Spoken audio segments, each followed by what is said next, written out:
Praise the Lord. ஒரு சின்ன செடி எடுத்துக்கிட்டிங்கன்னா அது அழகாக வேர் விட்டு வளர்ந்து வளர்ந்து ஒரு பெரிய மரமாக மாறி எல்லாருக்கும் கனி கொடுக்கும். அந்த மரத்துடைய ஸ்ட்ரென்த்து அந்த மரத்துடைய வேரில் தான் இருக்குது. ஒரு மரத்துடைய வேர் எந்த அளவுக்கு பூமிக்கு அடியில் ஆழமாய் சென்றிருக்கிறதோ அந்த அளவுக்கு அந்த மரம் ஸ்ட்ராங்காக இருக்கும், ரொம்ப நாள் இருக்கும். இடையில் யாராவது வெட்டி போட்டால் கூட மீண்டும் தளிர்த்து வரும். அதன் வேர் ரொம்ப ஸ்ட்ராங்காக இருந்தா. ஆனால் இன்றைக்கு உங்கள் வாழ்க்கையை நீங்கள் பார்த்தீங்கன்னா மரத்தை போல ஸ்ட்ராங்காக இருக்க வேண்டிய உங்களுடைய வேர் பட்டு போய் உள்ளது.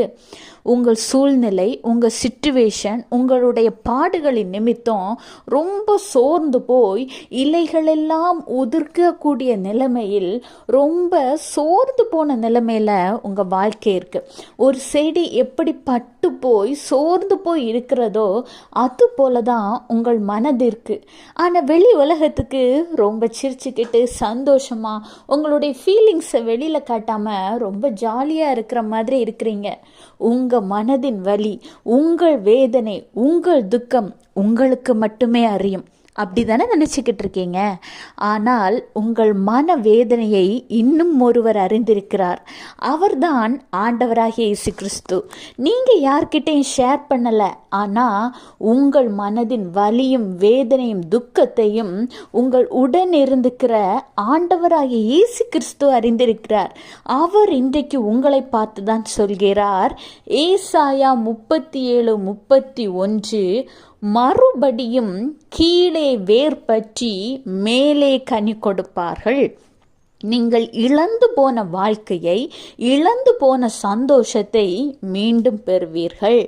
அதாவது அந்த வாழ்க்கை எப்படி இருக்கும் என்றால், நீங்கள் கடந்து வந்த வாழ்க்கையை போல அல்ல, அது வேர் பற்றி கனி கொடுக்கிற வாழ்க்கையாயிருக்கும்.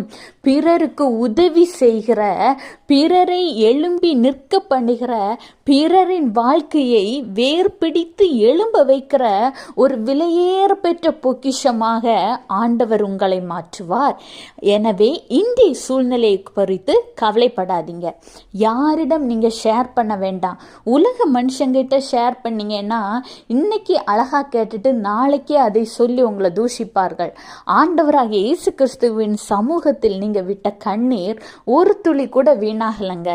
ஆண்டவர் தான் இன்றைக்கு உங்களை பார்த்து சொல்லி இருக்கிறார், மறுபடியும் கீழே வேர் பற்றி மேலே கனி கொடுப்பார்கள். கர்த்தர் உங்களையும் உங்கள் குடும்பத்தையும் ஆசீர்வதிப்பார். Have a blessed day. Jesus bless you.